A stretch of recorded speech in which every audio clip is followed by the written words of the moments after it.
வணக்கம். நான் உங்கள் டாக்டர் சிவகுமார். சில தவறான உணவு பழக்கங்கள் தவறுன்னு தெரிஞ்சும் அதை தவிர்க்க முடியாமல் ஃபாலோ பண்ணிட்டு வருவோம். உதாரணத்துக்கு பார்த்துட்டீங்க அப்படின்னா, வேலைக்கு டயத்துக்கு சாப்பிடணும்னு தெரிஞ்சும் அதை செய்ய முடியாது. இது ஒரு பக்கம் இருக்க, சில தவறான உணவு பழக்கங்கள் சரின்னு நினச்சிட்டு ஃபாலோ பண்ணிட்டு வருவோம். அதை மற்றவங்களும் ஃபாலோ பண்ணணும்னு அட்வைஸ் பண்ணுவோம். இது மாதிரியான சரி நினைத்து கொண்டு ஃபாலோ பண்ணிட்டு வர தவறான உணவு பழக்கங்கள் என்னென்ன, அதை பற்றி தான் இந்த வீடியோவில் பார்க்க போகிறோம்.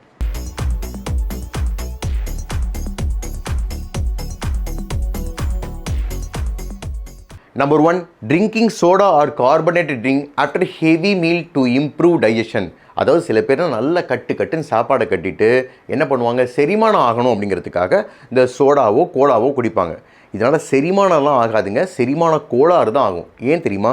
இதில் 95% தண்ணீர் தான் இருக்குது. ஓகே, நல்லது தான். இதில் கார்பன் டை ஆக்சைடு இருக்குது. இந்த கார்பன் டை ஆக்சைடு என்ன பண்ணுது அப்படின்னா, ஏற்கனவே இந்த வயிற்றுப்பகுதியில் செரிமானத்துக்காக உருவாகின ஹைட்ரோக்ளோரிக் ஆசிட் லெவலை டிஸ்டர்ப் பண்ணிடும். அது மட்டும் இல்லாமல் இந்த கார்பன் டை ஆக்சைடு ஏப்பமாக வெளியில் வரும்போது ஆசிடோடு சேர்ந்து வரதுனால சில பேருக்கு நெஞ்செரிச்சலும் வரும். Citric acid, phosphoric acid, tartaric acid இது மாதிரியான ஆசிடையும் இந்த சோடாவில் ஆட் பண்ணுவாங்க. இது பேர் அசிடுலன்ஸ். இந்த அசிடுலன்ஸ் என்ன பண்ணணும்னா, ஏற்கனவே நம்ம வயிற்றில் எக்கச்சக்க ஆசிட் இருக்குது. இப்போ இன்னும் கொஞ்சம் ஆசிடை கொட்டினீங்கன்னா என்ன ஆகும்? கேஸ்ட்ரைட்டிஸ் தான் வரும். இந்த அசிடுலன்ஸ் நம்ம சலைவரி பிஹெச், அது எச்சிலோட பிஹெச்சையும் அசிடிக்காக மாற்றிடுது. அது நாளடைவில் பல் அரிப்பு ஏற்பட்டு பல் கூச்சமும் வருது. சோடா கார்பனேட் ட்ரிங்கில் எக்கச்சக்க சுகர் இருக்குது. குடித்த உடனே நம்ம உடம்புல சுகர் வேல்யூவும் ஏற்றிடுது. ஏற்கனவே சாப்பாட்டு மூலமாக கேலரிஸ் வந்தாச்சு, இப்போ இந்த சுகர் மூலமாக எக்ஸ்ட்ரா கேலரிஸ் அப்படின்னா உடம்பு தாங்காதுங்க. அதனால் பொதுவாகவே இந்த செரிமானம் ஆகணும் அப்படிங்கிறதுக்காக ஹெவி மீல்க்கு அப்புறம் இந்த கார்பனேட்டட் ட்ரிங்க் குடிக்கிறது அப்படிங்கிறது தவறு. Number 2, avoid all fats and food. சில பேர் டயட் அப்படிங்கிற பேரில் இந்த கொழுப்பு சார்ந்த உணவு பார்த்தாவே ஒதுங்கிடுவாங்க. அது கூடாது. நம்ம மூளையானது 60% கொழுப்பால் ஆனது தான். நம்ம உடம்புல ஒவ்வொரு அணுக்கள் உருவாகுவதற்கும் கொழுப்பு அவசியம். விட்டமின் ஏ, டி, இகே நம்ம உடம்பு அப்சர்வ் பண்ணால் கொழுப்பு தேவை. சில ஹார்மோன்ஸ் உருவாகுவதற்கும் கொழுப்பு தேவை. அது மட்டும் இல்லாமல் சில சமயங்களில், அதாவது நம்ம விரதம் இருக்கிறோம், இல்லை சாப்பிட லேட் ஆகும்போது நம்ம உடம்பு சீராக செயல்படுறதுக்கும் கொழுப்பெல்லாம் எனர்ஜியாக மாறுறதுனால தான். எந்த வகையான கொழுப்பு உணவு எடுத்துக்கலாம், எந்த வகையான கொழுப்பு உணவு எடுத்துக்கூடாது அப்படின்னா, இந்த டிரான்ஸ்ஃபேட் உணவை, உதாரணத்துக்கு பேக்கரி ஐட்டம், பீஸா, பர்கர் எடுத்துக்கவே கூடாது. சேச்சுரேட்டட் ஃபேட், உதாரணத்துக்கு வெண்ணெய், நெய், தேங்காய் எண்ணெய் மிதமாக எடுத்துக்கலாம். அன்சேச்சுரேட்டட் ஃபேட், மீன் வகைகள், நட்ஸ் வகைகள், சீட்ஸ் வகைகள் தாராளமாக எடுத்துக்கலாம். Number 3, skipping breakfast to reduce wait. அதாவது உடல் பருமனாக இருக்கிறவங்க வெயிட்டை குறைக்கிறதுக்காகவே இது காலை உணவு டோட்டலாகவே தவிர்த்துருவாங்க. இந்த காலை உணவை தவிர்க்கிறதுனால என்ன பிரச்சனை அப்படின்னா, short term problems, long term problems, அதாவது உடனே வரக்கூடிய பிரச்சனைகளும் நீண்ட நாட்களுக்கு அப்புறம் வரக்கூடிய பிரச்சனைகளும் எக்கச்சக்கமாக இருக்குது. இந்த ஷார்ட் டேர்ம் ப்ராப்ளம்ஸ் என்னென்ன அப்படின்னு கேட்டிங்கன்னா, நைட்டு சாப்பிட்றீங்க, அப்புறம் காலை உணவை தவிர்த்துட்டு மதியம் தான் சாப்பிட்றீங்க. இது மாதிரி நீண்ட நேரம் சாப்பிடாமல் இருக்கிறதுனால உங்கள் உடம்புக்கு எனர்ஜி கம்மியாக தான் போகுது. மூளைக்கு கம்மியாக குளுக்கோஸ் போகிறதுனால ரெஸ்ட்லெஸ்ஸாகவும் இரிட்டபிளாகவும் இருப்பீங்க. சில பேருக்கு மைக்ரேன், ஒத்த தலைவலிக்கு வரத்துக்கு வாய்ப்பு உண்டு. கேஸ்ட்ரைட்டிஸ், ஆசிட் ரிஃப்ளெக்ஸ் வரும். மதியம், அதாவது காலை உணவை தவிர்த்துட்டு மதியம் சாப்பிடும்போது அதிகமாக சாப்பிட்ருவீங்க. சில பேர் ஸ்நாக்ஸ் அப்படிங்கிற பேரில் அன்ஹெல்த்தி உணவை சாப்பிட்றதுக்கும் வாய்ப்பு உண்டு.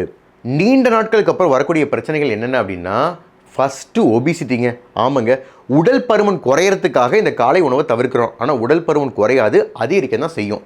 2021 ஒரு மெட்டா அனாலிசிஸ் நடத்தியிருக்காங்க. அதன்படி ஒருவர் ஒரு வாரத்திற்கு 3 நாட்களுக்கோ இல்லை அதற்கு அதிகமாகவோ காலை உணவை தவிர்த்து வந்தார் அப்படின்னா அவருடைய பாடி வெயிட் 11% அதிகரிக்கிறதுக்கான வாய்ப்புகள் உண்டு அப்படின்னு சொல்லியிருக்காங்க. அது மட்டும் இல்லாமல் இரத்த கொதிப்பு, சர்க்கரை நோயும் வரும். லிப்பிட் ப்ரொஃபைல், அதாவது கொலஸ்ட்ராலும் ட்ரைக்ளிசரைட் அளவும் அதிகரிக்கும். Number 4, drinking hot water after a fatty meal. சில பேர்லாம் நல்லா கொழுப்பு சார்ந்த உணவை சாப்பிட்டதுக்கப்புறம், உதாரணத்துக்கு காலையில் பூரி, மதியம் சிக்கன், மட்டன், பிரியாணி சாப்பிட்டதுக்கப்புறம் சுடுதண்ணி குடிப்பாங்க. ஏன்னா அந்த சுடுதண்ணி இந்த உணவில் இருக்கிற கொழுப்பெல்லாம் கரைச்சி கொண்டு போயிருமா, உடம்புக்கு வராதான். இது தவறான எண்ணம். சுடுதண்ணியோ ஜில் தண்ணியோ குடித்த உடனே நம்ம உடம்பு என்ன பண்ணும் அப்படின்னா, நம்ம உடம்பு டெம்பரேச்சருக்கு அதை மாற்றிடும். அதெல்லாம் கொழுப்பு கரைக்கிறதுக்கெல்லாம் உதவாது. சப்போஸ் இது மட்டும் உண்மையாக இருந்தது அப்படின்னா, எல்லாரும் அவங்களுக்கு வேண்டியதை சாப்பிட்டது, வறுத்தது, பொரிச்சது, பிரியாணியெல்லாம் சாப்பிட்டதுக்கப்புறம் ஒரு டம்ளர் சுடுதண்ணி குடித்தா போதும், கொழுப்பெல்லாம் கரைஞ்சி போயிடும். எல்லாம் ஹிருத்திக் ரோஷன், தீபிகா படுகோன் மாதிரி உடம்பு வந்துடும். எக்ஸசைஸ் டயட்லாம் தேவையே கிடையாது அப்படிங்கிற மாதிரி ஆகிடும். ஆனால் பொதுவாகவே சாப்பிட்டதுக்கப்புறம் தண்ணீர் குடித்தா நல்லது தான். ஏன்னா மெட்டபாலிசத்தையும் அதிகப்படுத்தும், தெர்மோஜெனிசிஸை அதிகப்படுத்தும். இந்த சுடுதண்ணி குடித்தா அந்த கொழுப்பெல்லாம் கரைக்கும் அப்படிங்கிறது தவறான எண்ணம். Number 5, taking biscuit with milk is healthy. அதாவது சில பேரண்ட்ஸ்லாம் குழந்தைங்க ஸ்கூல்லேருந்து வந்தோடனே டயர்டாக இருக்காங்க, அவங்க சுறுசுறுப்பாக எனர்ஜெட்டிக்காக இருக்கணும் அப்படிங்கிறதுக்காக 1 டம்ளர் பால் அதில் நினச்சி சாப்பிட்ற பிஸ்கட் பாக்கெட்டை வச்சுருவாங்க. பிஸ்கட் பாக்கெட்டில் எந்த ஒரு நல்ல விஷயமும் கிடையாது, எல்லாமே அன்ஹெல்த்தியான விஷயங்கள் தான் இருக்குது. உதாரணத்துக்கு பார்த்துட்டிங்க அப்படின்னா பிஸ்கட்டில் மைதா இருக்குது, ரிஃபைன்டு பாம் ஆயில் இருக்குது, குளுக்கோஸ் இருக்குது, ப்ரிசர்வேட்டிவ்ஸ் இருக்குது. மைதா அதிகமாக இருக்கிறதுனால ஒபிசிட்டி, உடல் பருமன் ஏற்படலாம். ரிஃபைன்டு பாம் ஆயில் இருக்கிறதுனால இருதயத்துக்கு நல்லதல்ல. குளுக்கோஸ் அதிகமாக இருக்கிறதுனால, சுகர் அதிகமாக இருக்கிறதுனால சீக்கிரமே சர்க்கரை நோய் வரத்துக்கான வாய்ப்புகளும் உண்டு. கெமிக்கல்ஸ் அதிகமாக இருக்கிறதுனால உடம்புக்கே நல்லதல்ல. அதனால் இந்த பால்லையோ டீலையோ காஃபிலையோ இந்த பிஸ்கட்டை நினச்சி சாப்பிட்ற பழக்கம் அப்படிங்கிறது கெடுதி தான். தவறான உணவை சாப்பிட்றதே உடம்புக்கு பிரச்சனை, அதோடு சேர்த்து தவறான உணவு பழக்கம் பெரும் பிரச்சனை. உணவுலையும் சரி, உணவு பழக்கத்துலேயும் சரி, சின்ன சின்ன நல்ல மாற்றம் ஆரோக்கியத்தின் முன்னேற்றம். இந்த வீடியோ உங்களுக்கு பிடிச்சிருந்துச்சுன்னா லைக் பண்ணுங்கள், ஷேர் பண்ணுங்கள், சப்ஸ்கிரைப் பண்ணுங்கள். நன்றி, வணக்கம்.